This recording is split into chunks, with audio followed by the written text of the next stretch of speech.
नमस्ते आप सब लोगों को। मैं नैन्सी भाटिया आप सब लोगों का एग्जामपुर बैंकिंग क्लासेस पर एक बार फिर से वेलकम करती हूं। और आज हम लोग पढ़ने वाले हैं परम्यूटेशन एंड कॉम्बिनेशन चैप्टर जो है आज हम लोग करने वाले हैं।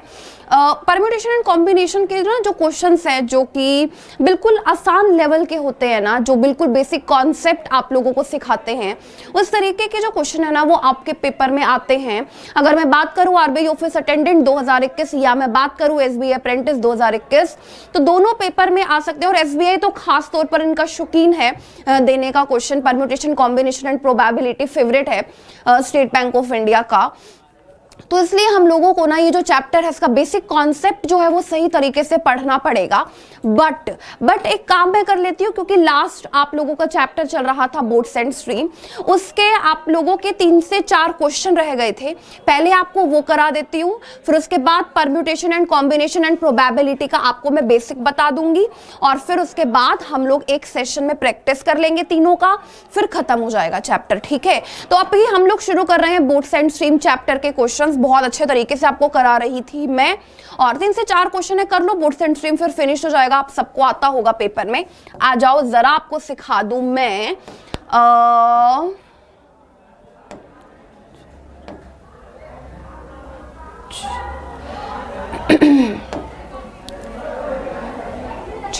हाँ चलो, 2 से 3 क्वेश्चन रहते थे वो हम लोग कर लेते हैं पहले, फिर उसके बाद हम लोग शुरू करेंगे परम्यूटेशन एंड कॉम्बिनेशन का बेसिक।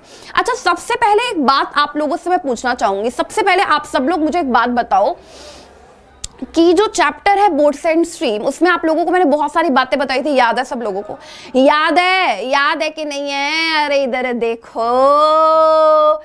देखो मुझे बताओ। Speed of boat in still water, शांत जल में नाव की चाल को किससे डिनोट करते हो? तो बोलोगे मैम शांत जल में नाव की चाल को x किलोमीटर पर आवर से डिनोट करते हैं।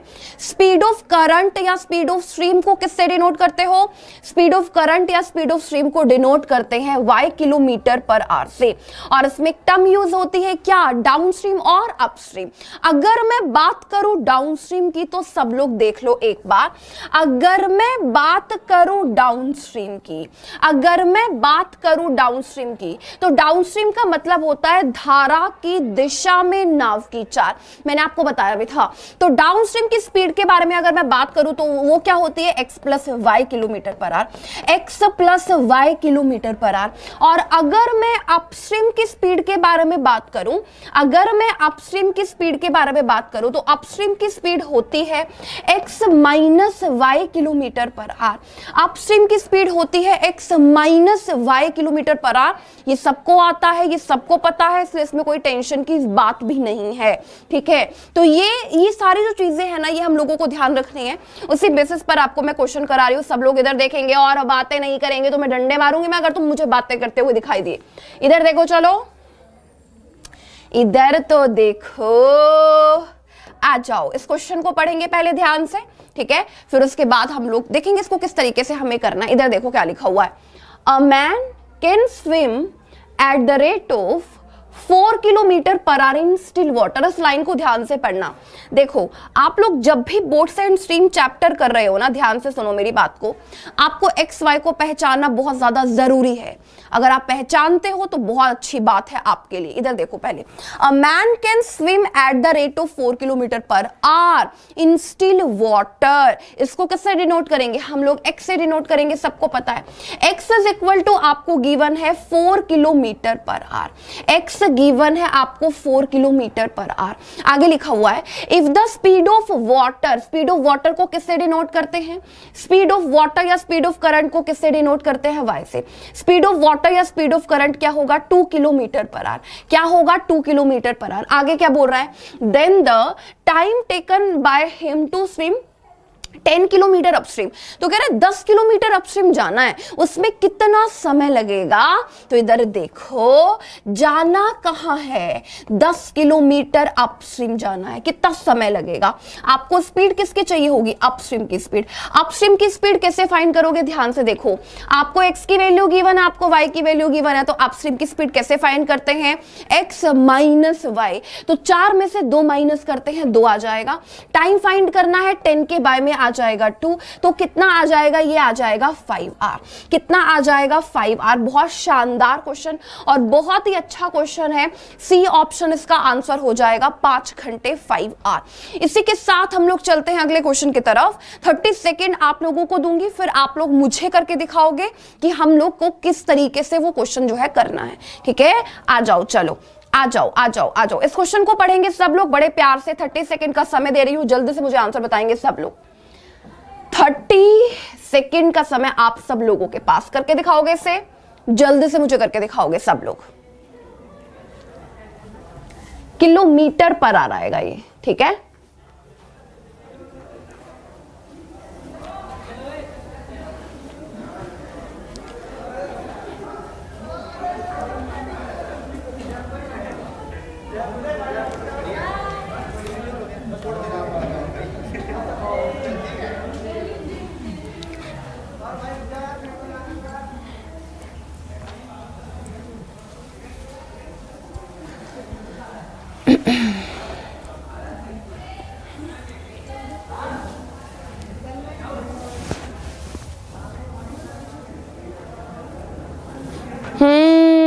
इधर देखो, इधर देखो।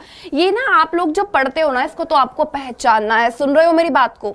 आपको एक तो क्वेश्चन को ध्यान से पढ़ना है और उसके बाद पहचानना है क्या गिवन है, क्या स्टेटमेंट है, किस तरीके से मैं काम करूं पेपर में, क्या आसान पड़े मुझे। इधर देखो, पढ़ो मेरे साथ। A man can row 6 kilometre per hour in still water. आप जैसे ये पढ़ रहे हो आपको पता चल रहा है कि ये x की वैल्यू है। A man can row 6 kilometre per hour in still water, x की वैल्यू है 6 किलोमीटर पर आवर, ये सबको आता है। आगे देखो, आगे क्या लिखा है। If the speed of current is 2 kilometre per our. अच्छा, स्पीड ऑफ करंट का मतलब है आपको y की वैल्यू गिवन है 2 kilometre per our. Speed of current का मतलब y की वैल्यू गिवन है। आगे पढ़ना, आगे क्या लिखा हुआ है। It takes 3 hours more in upstream than in downstream for the same distance. इस लाइन को समझने की कोशिश करो। कह रहा है अपस्ट्रीम में डाउनस्ट्रीम से 3 घंटे ज्यादा लगते हैं। इसका मतलब आपको अपस्ट्रीम के टाइम और डाउनस्ट्रीम के टाइम का डिफरेंस दिया हुआ है ना, 3 घंटे। सिंपल सी बात है। इधर देखो, आपको अपस्ट्रीम के टाइम और डाउनस्ट्रीम के टाइम का अंतर, अपस्ट्रीम के टाइम और डाउनस्ट्रीम के टाइम का अंतर गिवन है 3 hours। ये क्वेश्चन में बोल रहा है it takes 3 hours more in upstream than in downstream for the same distance. ठीक है, द डिस्टेंस इज, आपको डिस्टेंस बताना है और आपको ये भी बता रहा है कि अपस्ट्रीम और डाउनस्ट्रीम का जो डिस्टेंस है वो सेम है। तो मेरी बात सुनो, जब आपको ये पता चल गया अपस्ट्रीम का टाइम क्या होगा, अपस्ट्रीम का डिस्टेंस बाय अपस्ट्रीम की स्पीड। अपस्ट्रीम का डिस्टेंस को किससे डिनोट करते हैं, डी से। बाय में अपस्ट्रीम की स्पीड क्या होगी, माइनस करना पड़ेगा x माइनस y यानी कि 4। डाउनस्ट्रीम का टाइम क्या होगा, डाउनस्ट्रीम का डिस्टेंस d। बाय में डाउनस्ट्रीम की स्पीड क्या होती है, x प्लस वाई यानी कि 8 लिखना पड़ेगा, इज इक्वल टू में 3 आ जाए। आपको ये सोल्व करना है, समझ रहे हो। आपको इसको सोल्व करना है तो कैसे करोगे, मेरी बात सुनो, मेरी बात सुनोगे सब लोग। इसको कैसे सोल्व करोगे, बेस्ट तरीका बाय ऑप्शन। आप ऑप्शन से d की वैल्यू पुट करके देख लो कि किससे राइट हैंड साइड पर 3 आ रहा है। तो आप 30 पुट करोगे तो 30 तो डिवाइड नहीं होता पूरा पॉइंट में आएगा, पॉइंट में तो नहीं है, तो 30 तो ऐसे कैंसिल हो जाएगा। 24 देखते हैं, 24/4 करेंगे तो 4 6 24, 24/8 करेंगे तो 8 3 24। क्या 3 आ रहा है, बिल्कुल आ रहा है ना, आ रहा है। डी की वैल्यू पुट करने पर 3 आ रहा है, बिल्कुल आ रहा है। राइट हैंड साइड पर 3 चाहिए, क्या पुट करने पर आ रहा है 24, तो आगे जाने की जरूरत नहीं है, 24 किलोमीटर आंसर होगा। लेकिन बहुत सारे लोग ऐसे सोच रहे होंगे कि हम ऑप्शन से नहीं करते हैं, हम लोग इसको सोल्व करते हैं। तो सोल्व कैसे करेंगे, सेकंड्स का काम है वो भी। इधर देखो सब लोग, इधर देखो, मैं आपको बताती हूँ इसको कैसे करोगे सोल्व। जल्दी से बताओ मुझे सब लोग, फटाफट से बताओ इसको कैसे करोगे सोल्व। इधर देखो, डी कॉमन ले लिया, क्या बचा 1/4 माइनस 1/8 इज इक्वल टू में 3। 8 यहां जाएगा, 4 यहां जाएगा, तो 8 में से 4 माइनस करेंगे 4 और बाय में 4 into 8 आ जाएगा, है ना। और डिस्टेंस का d as it is equal to में लिखते हैं 3। 4 से 4 कैंसिल, d की वैल्यू कितनी आ जाएगी 24 किलोमीटर। आप चाहो आप इसको सोल्व कर लो, आप चाहो आप इसको बाय ऑप्शन कर दो। बाय ऑप्शन इसका बेस्ट तरीका है, मुझे आपको बताना था, मैंने बता दिया। अगले क्वेश्चन की तरफ चलते हैं। नेक्स्ट क्वेश्चन आपके सामने बोट्स एंड स्ट्रीम का एक और और शानदार क्वेश्चन आपके सामने आ चुका है। करने के लिए आपको मैं दे रही हूं 30 सेकंड का समय, 30 सेकंड का समय है आपके पास। जल्दी से इस क्वेश्चन को पढ़ो और मुझे करके दिखाओ फटाफट से सब लोग।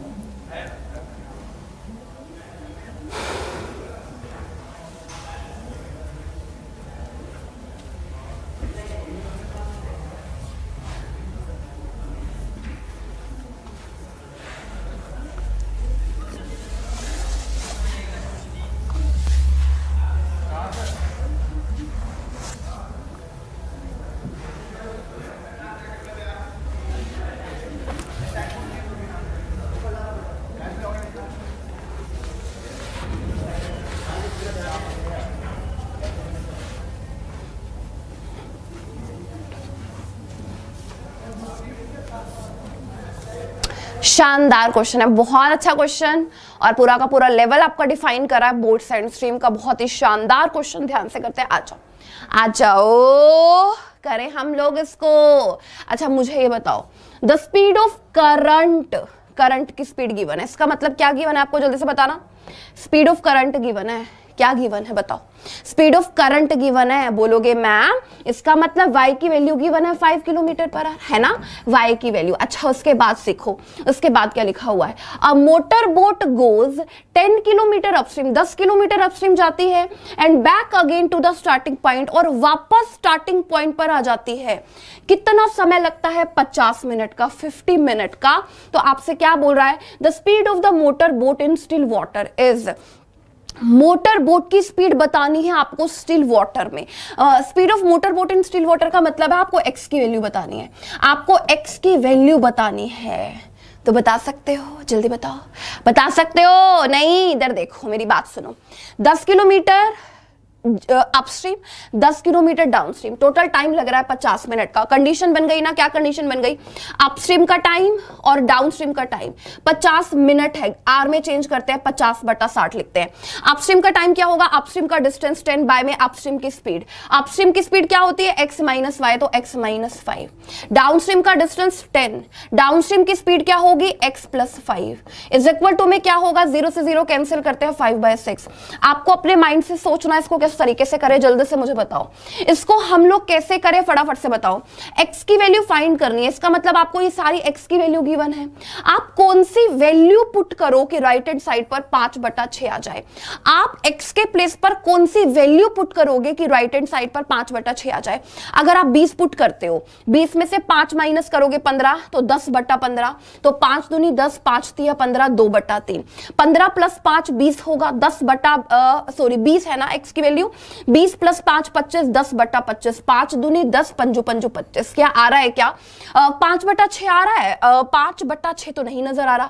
5 दूनी 10, 10 दूनी 3 दूनी 6, तो 16 के बटे में आएगा 3 × 5, तो 16/15 आ रहा है। ये तो गलत है ना। आपको सबको आता है ना ये सोल्व करना, ये तो मैंने सिखा रखा है। इधर देखो अगर मैं 26 पुट करूं, 26 में से 5 माइनस करूंगी 21, इसका तो कोई फायदा नहीं है। 10/21 कटेगा नहीं कोई नंबर भी किसी से, तो 5/6 तो किसी हाल में नहीं आ पाएगा, इसको तो करने की जरूरत नहीं है।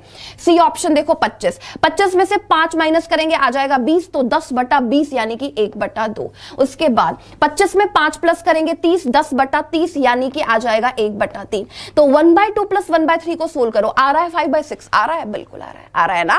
5/6 आ रहा है और हमें राइट हैंड साइड पर 5/6 चाहिए, तो वो किससे आया है? सी ऑप्शन से। तो क्या आंसर हो जाएगा? C option. क्या आंसर हो जाएगा? C option. आप चाहो तो आप इसको सोल्व भी कर सकते हो, 10 कॉमन ले लो, यहां पर 10 कॉमन ले लो, बट आप अगर सोल्व करोगे इसको तो थोड़ा सा लेंदी पड़ेगा। तो सबसे आसान तरीका बाय ऑप्शन, आप वैल्यूज पुट करके देखो और आसान तरीके से आप बना लोगे, ठीक है। बोर्ड साइंस स्ट्रीम के मैंने आपको मेरे ख्याल से और भी क्वेश्चन है क्या? और भी क्वेश्चन है। चलो एक इस क्वेश्चन को जल्दी से करके दिखा दो, ये मेरे ख्याल से लास्ट क्वेश्चन है बोर्ड साइंस स्ट्रीम का, और इसके बाद मैं सीधा चलूंगी आप लोगों को लेकर के परम्यूटेशन एंड कॉम्बिनेशन पर, और आज मैं पूरा बेसिक कंप्लीट कर दूंगी। नेक्स्ट क्लास में स्टार्ट करूंगी क्वेश्चन से, सब लोग ध्यान रखना इस बात को। पढ़ो इस क्वेश्चन को, जल्दी से पढ़ो सब लोग, क्या लिखा हुआ है पढ़ो और पढ़ो। लिखा हुआ है the speed of a stream is 3 kilometre per our. Speed of stream का मतलब है y की वैल्यू है 3 किलोमीटर पर आवर। आगे बोल रहा है a boat goes 24 kilometre and come back to the starting point in 6 hour. जाती है और वापस आती है, इसका मतलब अपस्ट्रीम का टाइम और डाउनस्ट्रीम के टाइम का सम गिवन है 24। इधर लिख रही हूं, उधर देखना, अपस्ट्रीम का टाइम और डाउनस्ट्रीम के टाइम का सम गिवन है आपको 24 घंटे नहीं 6 घंटे 6 आवर। आपको क्या बताना है, what is the speed of boat in still water, आपको फिर से x की वैल्यू बतानी है। ठीक है, तो आप मुझे बताओ अपस्ट्रीम का टाइम क्या होगा, अपस्ट्रीम का डिस्टेंस, अपस्ट्रीम का डिस्टेंस पता है 24 बाय में अपस्ट्रीम की स्पीड, अपस्ट्रीम की स्पीड क्या होगी x माइनस 3, डिस्टेंस कितना है 24 बाय में डाउनस्ट्रीम की स्पीड क्या होगी x प्लस 3 और इज इक्वल टू में क्या हो जाएगा 6 हो जाएगा। आपको क्या करना है, इसको सोल्व करना है। सोल्व कर सकते हो 6 से इसको काट भी सकते हो, 4 फिर कॉमन ले सकते हो, बड़े प्यार से सोल्व कर सकते हो, कोई प्रॉब्लम नहीं है। लेकिन मैंने तुम्हें क्या बोला, बाय ऑप्शन करना। x की वैल्यू पुट करके देखो, 4 पुट करें क्या, 4 में से 3 माइनस करेंगे 1 नहीं होगा। 9 पुट करें क्या, 9 पुट करके देखें, 9 में से 3 माइनस करेंगे 6, 24 के बटे में 6 जाएगा तो 6 चौक 24, 9 में 3 ऐड करेंगे 12 और 24 के बटे में 12 जाएगा तो 12 दूनी 24, 4 और 2 6, 6 आ रहा है, राइट हैंड साइड पर 6 ही आ रहा है, बिल्कुल करेक्ट है। इसका मतलब हम लोगों का आंसर आ रहा है कब, जब हम बी ऑप्शन यहां पर ले रहे हैं, जब हम लोग यहां पर ले रहे हैं speed of boat in still water that is x की value that is 9 kilometre per our. मेरे ख्याल से आपको बोट्स एंड स्ट्रीम चैप्टर पूरा कवर हो गया होगा। पेपर में जिस भी तरीके का क्वेश्चन आएगा आप सब लोग कर पाओगे, बड़े प्यार से कर पाओगे। शुरू करते हैं permutation and combination and probability. बिल्कुल बेसिक्स आपको बता देती हूं, बहुत जरूरी है आप लोगों के लिए जानना, सब लोग इसको ध्यान से सुनेंगे, ठीक है। ओके जी, इधर देखो, चलो इधर देखो, बातें नहीं करो, इधर देखो। हाँ चलो आ जाओ, आओ तुम्हें पढ़ाऊं। देखो हम लोग क्या शुरू कर रहे हैं, क्या शुरू कर रहे हैं जल्दी बताना, परम्यूटेशन एंड कॉम्बिनेशन। क्योंकि मैं तुम लोगों को बिल्कुल जीरो से पढ़ा रही हूं तो बहुत सारे लोग तो सोचते हैं कि ये बहुत मुश्किल है। आप एक बार पढ़ के देखो, एक बार पढ़ने की कोशिश करो, आप बोलोगे मैम इससे आसान चैप्टर नहीं है। परम्यूटेशन एंड कॉम्बिनेशन कहाँ यूज होता है, क्यों यूज होता है, क्यों है हमारे सिलेबस में, क्या काम करता है, इसका क्या यूज है, ये चीजें जाननी बहुत ज्यादा इंपॉर्टेंट है। और परम्यूटेशन क्यों अलग है, कॉम्बिनेशन क्यों अलग है, ये सारी चीजें अलग अलग क्यों हैं, ये चीजें जाननी बहुत ज्यादा जरूरी है। देखो मेरी बात सुनो, बहुत सिंपल सी बात है। परम्यूटेशन एंड कॉम्बिनेशन ना हमें ये बताता है, दोनों ही ये बताते हैं किसी चीज को करने के कितने तरीके हो सकते हैं। जैसे अगर मैं किसी भी मेरे नाम की बात करूं, NANCY, मेरे नेम, पूरे नेम में अल्फाबेट है ना, अल्फाबेट है ना NANCY, तो आप उसको किस तरीके से अरेंज कर सकते हो। देखो मेरी बात सुनो, कैसे, पहले तो मैं लोगों को अरेंजमेंट बताती हूँ होता क्या है। देखो NANCY, तो आप क्या कर सकते हो, आप A पहले लिख सकते हो, N बाद में, और NCY। कोई किसी का माइंड ऐसे काम कर सकता है, किसी का माइंड बोलता है कि मैं C पहले लिखता हूं और NANY, C नैनी लिख देता हूं, है ना। किसी का माइंड काम करता है कि मैं पहले Y लिख देता हूं, NANC, इस तरीके से। तो इस तरीके से आप क्या कर रहे हो, ये जो नैन्सी वर्ड आपको गिवन था इसका अरेंजमेंट आप कर रहे हो। इसको कितने तरीकों से लिखा जा सकता है, नंबर ऑफ वेज आपको बताए जा रहे हैं यहां पर कि नैन्सी जो वर्ड है उसके अल्फाबेट से आप ये वर्ड भी बना सकते हो, ये भी बना सकते हो, ये भी, और भी बहुत सारे बना सकते हो। तो परम्यूटेशन एंड कॉम्बिनेशन क्या बताता है, किसी चीज को करने के कितने तरीके हो सकते हैं। यानी कि अगर मैं इसको लैंग्वेज दूं ना, अगर मैं इसको लैंग्वेज दूं, एक सेकेंड रुक जाओ, अगर मैं इसको लैंग्वेज दूं तो ये बता रहा है नंबर ऑफ वेज, दोनों बताते हैं क्या, नंबर ऑफ वेज। तो मैम जब दोनों बताते हैं तो हमें कैसे पता चलता है कहां परम्यूटेशन यूज करना है, कहां कॉम्बिनेशन। मेरी बात सुनो, परम्यूटेशन में क्या होता है, परम्यूटेशन में ना सिर्फ इतनी बात याद रखनी है, ऑर्डर मैटर करता है, ठीक है। परम्यूटेशन में ऑर्डर मैटर करता है, कॉम्बिनेशन में ऑर्डर डिड नॉट आएगा या डजंट आएगा वो आप लोग सोचो। ऑर्डर डिडंट लिख देती हूं मैं, डिडंट मैटर, ठीक है। ऑर्डर जो है ना वो मैटर नहीं करता। अब मैम ये ऑर्डर का क्या मतलब है, कहीं ऑर्डर मैटर कर रहा है मैम, कहीं नहीं कर रहा, हमें कैसे पता चलेगा मैम। इधर देखो एक एग्जाम्पल लेते हैं, 3 स्टूडेंट हैं, ठीक है, ध्यान से समझना। ए, बी और सी 3 स्टूडेंट हैं। आपको उनको पहले बेंच पर बिठाना है, फर्स्ट बेंच पर, ठीक है। आपको टीचर ने बोला कि इन 3 लोगों को बुला करके लेके आओ और इनको फर्स्ट बेंच पर बिठा दो। तो किसी का माइंड काम करेगा, कोई तो ए बी सी को एज इट इज बिठा देगा, कोई बी ए सी को बिठाएगा, कोई सी ए बी को बिठाएगा, कोई बी सी ए को, मतलब जितने माइंड उतने तरीके, कोई किसी भी तरीके से आप इनको बिठा सकते हो इन 3 लोगों को बेंच पर। ऑर्डर मैटर कर रहा है, बिल्कुल कर रहा है, कर रहा है ना, कर रहा है, ऑर्डर मैटर कर रहा है। ऐसे बिठा सकते हैं, ऐसे बिठा सकते हैं, ऐसे बिठा सकते हैं, ऐसे बिठा सकते हैं। जहां पर ऑर्डर मैटर करे वहां पर परम्यूटेशन, जहां पर ऑर्डर मैटर करे वहां पर परम्यूटेशन। कॉम्बिनेशन ऑर्डर मैटर नहीं करता। कैसे नहीं करता मैम मैटर? मैंने कहा एबीसी को पिकनिक पर जाना है, एबीसी को खाने पर जाना है, एबीसी को डिनर पर जाना है, तो एबीसी जाए, बीएसी जाए, सीए बी जाए, जा तो 3 लोग ही रहे ना, कोई फर्क पड़ेगा? ऑर्डर मैटर कर रहा है? नहीं कर रहा। तो जहां ऑर्डर मैटर नहीं करता वहां कॉम्बिनेशन, जहां हमें अरेंजमेंट करना है, यहां जहां ऑर्डर मैटर कर रहा है वहां पर परम्यूटेशन। परम्यूटेशन को किससे डिनोट करते हैं? चलो जल्दी से मुझे बता दो आप सब, परम्यूटेशन को किससे डिनोट करते हैं? फटाफट से बताओ। तो आप बोलोगे परम्यूटेशन को डिनोट करते हैं पी से। मैंने कहा कॉम्बिनेशन को किससे डिनोट करते हैं? कॉम्बिनेशन को डिनोट करते हैं सी से। सबको ये तो पता चल गया परम्यूटेशन क्या बताता है, कॉम्बिनेशन क्या बताता है, ये बात सबको पता चल गई, ठीक है। अच्छा, तो इनका ना एक फॉर्मूला होता है, एक फॉर्मूला है इनका परम्यूटेशन एंड कॉम्बिनेशन का, जो आप लोगों के यूज में आता है, जिसके बेसिस पर हम लोग क्वेश्चन कर पाते हैं। उसको पहले पढ़ते हैं कि वो है क्या और क्या बताता है वो। देखो, परम्यूटेशन का फॉर्मूला होता है NPR, कॉम्बिनेशन को हम लोग लिखते हैं NCR। अब बहुत सारे स्टूडेंट को ये होता है कि ये N क्या है और ये R क्या है।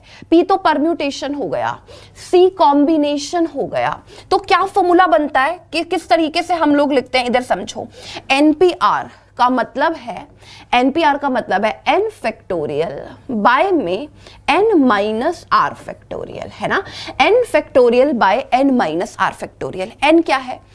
कितनी चीजों में से आप, R का मतलब है कितनी सेलेक्ट कर रहे हो। जैसे अगर मैं आपको बोलूं 6 लोग हैं, 1 2 3 हैं, आपको उसमें से क्या करना है?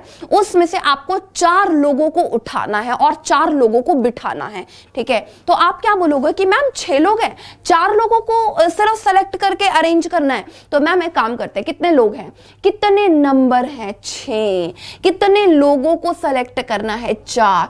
तो 6p4 क्या बनेगा? 6 फैक्टोरियल बाय में n माइनस r, यानी कि 6 माइनस 4 दैट इज 2 फैक्टोरियल। इधर देखो, इधर कैसे करेंगे? NCR। देखो मेरी बात सुनो, ये बहुत सिंपल सी बात है। जब मैं परम्यूटेशन लगाती हूँ, क्योंकि ऑर्डर मैटर करता है, तो नंबर ऑफ वेज ज्यादा होते हैं ना। जैसे एबीसी को मुझे बिठाना था एक बेंच पर बिठाना था, तो नंबर ऑफ वेज बहुत सारे बनेंगे ना। लेकिन अगर मैं कॉम्बिनेशन को यूज कर रही हूं, मतलब एबीसी पिकनिक पर गया, तो एबीसी जाए, बीएसी जाए, सीएबी जाए, कोई फर्क नहीं पड़ता, है ना। तो कॉम्बिनेशन में जो आप अरेंजमेंट करते हो, वेज करते हो, वो कम रहते हैं। किससे? परम्यूटेशन से। आपको इस चीज का ध्यान है ना, कॉम्बिनेशन में वेज कम रहते हैं। तो आप इसको कैसे लिखोगे? n फैक्टोरियल बाय में n माइनस r। ये तो बिल्कुल एज इट इज हो गया जैसे हम लोगों ने परम्यूटेशन क्या किया है। क्योंकि कॉम्बिनेशन में नंबर ऑफ वेज कम रहते हैं, तो इसलिए बाय में और आ जाता है r फैक्टोरियल, कम बनाने के लिए, है ना। तो डिनोमिनेटर में तो टर्म बढ़ेगी कम बनाने के लिए। ये तो एज इट इज परम्यूटेशन है, बाय में r फैक्टोरियल एक्स्ट्रा आएगा। For what? For combination. n का क्या मतलब है? कितनी नंबर ऑफ थिंग्स हैं, टोटल कितनी नंबर ऑफ थिंग्स हैं। R का क्या मतलब है? एक टाइम पर कितनी सेलेक्ट की जा रही हैं, selected at a time, selected at a time, ठीक है। तो NPR NCR हम लोगों ने देख लिया। आपको मैं एक बात बताऊं, फैक्टोरियल सबको पता होता है, वैसे बहुत सारे लोगों को पता होता है। नहीं पता, मैं एक बार फैक्टोरियल भी बता देती हूँ, क्योंकि बेसिक बता रही हूँ तो वो भी मैं बता देती हूँ। इधर देखो, जैसे 2 फैक्टोरियल है, इसका मतलब पता क्या है? 2 into 1। 3 फैक्टोरियल है, इसका मतलब डिक्रीज करते जाना है और 1 तक पहुंचना है। 3 into 2 into 1। 4 फैक्टोरियल है, 4 इंटू 3 इंटू 2 इंटू 1। इसी तरीके से जो भी फैक्टोरियल का यूज होगा आप उसको इसी तरीके से एक्सपेंड करके लिखोगे। तो पहले मैं काम करती हूँ, पहले आपको सोल्व करना सिखाती हूँ, ठीक है। इधर देखो, आपको ना मैं पहले सोल्व करना सिखाती हूँ। आप कैसे करोगे सोल्व, इधर ध्यान देना।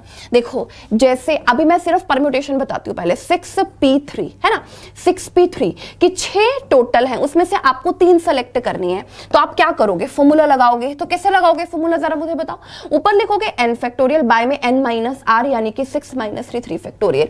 इसको कैसे सोल्व करोगे, 6 फैक्टोरियल को क्या लिख सकते हो, 6 into 5 into 4 into 3 factorial as it is लिख देते हैं। क्यों लिखा, क्योंकि बाय में 3 फैक्टोरियल था, तो 3 फैक्टोरियल से 3 फैक्टोरियल कट जाएगा, तो सिर्फ यही बचेगा। 6 5 30, 30 को 4 से गुना करेंगे 120। कितना आ जाएगा, 120 वेज हो सकते हैं। 6 में से 3 लोगों को सेलेक्ट करने के टोटल 120 वेज हो सकते हैं, ये आपको बता रहा है, ठीक है। अब आगे देखो, आगे आप किस तरीके से समझोगे। इधर देखो, जैसे अगर मैं आपको बोलूं 7p4 है ना, तो इसको कैसे लिखोगे, same 7 factorial n minus r, 7 में से 4 माइनस करेंगे 3 फैक्टोरियल। कैसे सोल्व करोगे, 7 into 6 into 5 into 4 into 3 factorial, by में 3 फैक्टोरियल एज इट इज। इसको कैंसिल कर देना, 5 चौक 20, 20 को 6 से गुना करेंगे 120, 12 7 84, तो हो जाएगा 840, 840। 7p4 को अगर आप सोल्व करोगे तो कितना आ जाएगा, 840। अब मेरी बात सुन लो, सब लोग मेरी बात सुन लो, ये 6p3 ये 7p4, इसको देख करके कुछ समझ में आ रहा है क्या, कुछ समझ में आ रहा है, आ रहा है। जो स्टूडेंट चाहते हैं मुझे फॉर्मूला नहीं लगाना पड़े, मैं फास्टली करूं, तो कैसे करोगे। इधर देखो, पहले मेरी बात सुन लो, सब लोग इधर देखेंगे और मेरी बात को सुनेंगे। जैसे 6p3 है, ठीक है, तो आप इसको पता कैसे करना, इसका मतलब पता है क्या है।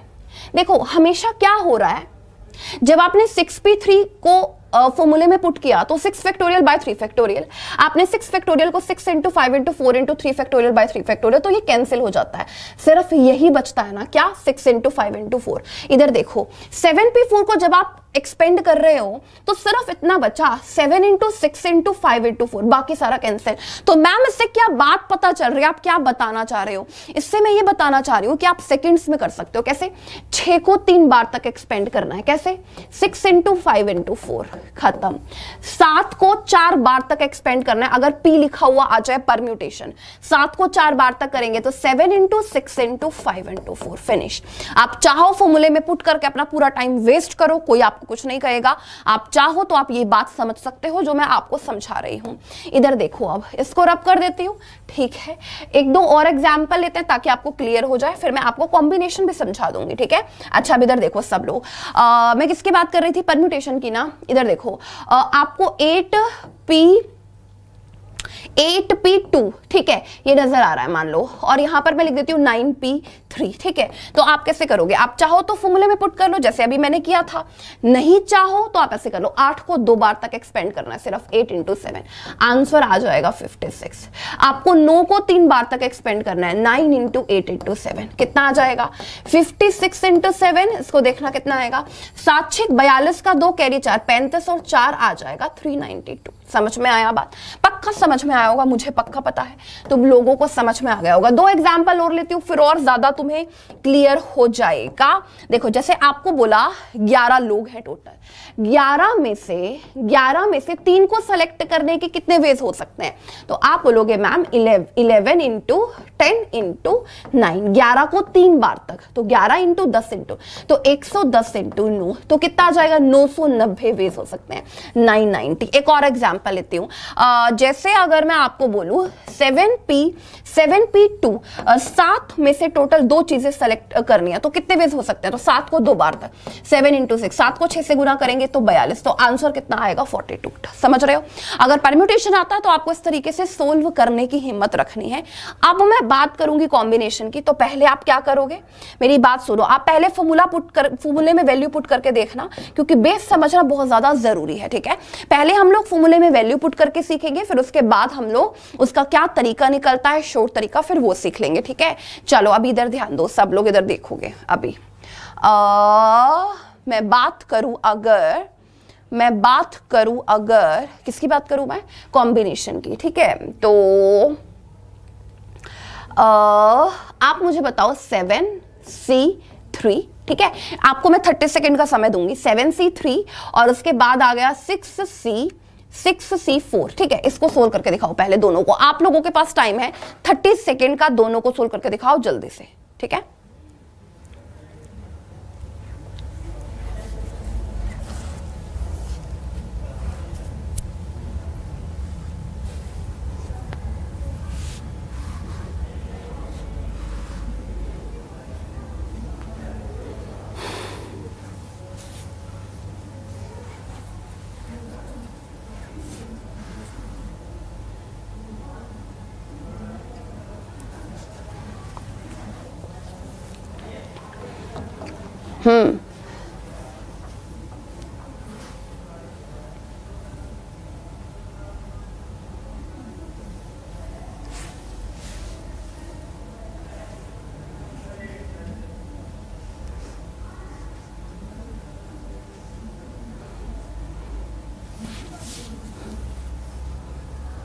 इधर देखो, चलो इधर देखो, इसको कैसे करोगे।